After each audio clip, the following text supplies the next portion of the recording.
চলো আজ আমি তোমাদের করে দেখাবো কাতলা মাছের ভাপা। তো সেজন্য এই যে 5 পিস কাতলা মাছ নিয়ে নিয়েছি, আর নিয়ে নিয়েছি জিরে, আদা, কয়েক কোয়া রসুন আর শুকনো লঙ্কা, সেই সাথে তেল, নুন, হলুদ দিয়ে খুব ভালোভাবে মেখে মেখে সুন্দর করে ম্যারিনেট করে রাখলাম। এরপরে কড়াইতে জিরে আর শুকনো লঙ্কা খানিকটা সর্ষের তেলে দিয়ে ভালো করে নাড়াচাড়া করে নিয়ে এরপরে এই যে মাছগুলো আমি দিয়ে নিচ্ছি।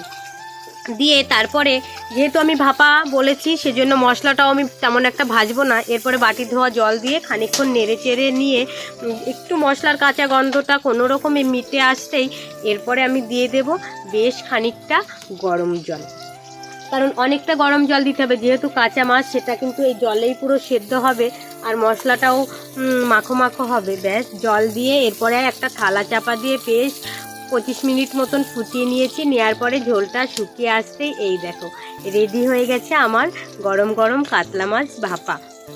তো বন্ধুরা, তোমরা কালারটা দেখেই বুঝতে পারছো আর মাছটা দেখেই বুঝতে পারছো কতটা সুস্বাদু আর টেস্টি হবে। তো এইভাবে আমি কাতলা মাছের ভাপা বাড়িতে বানিয়ে নিলাম। আর দুপুরের মেনুতে ছিল কই মাছ দিয়ে বড়ি, সজনে ডাঁটা, আলু দিয়ে তরকারি আর কাতলা মাছ ভাপা। টাটা বন্ধুরা, দেখা হবে পরবর্তী ভিডিওতে।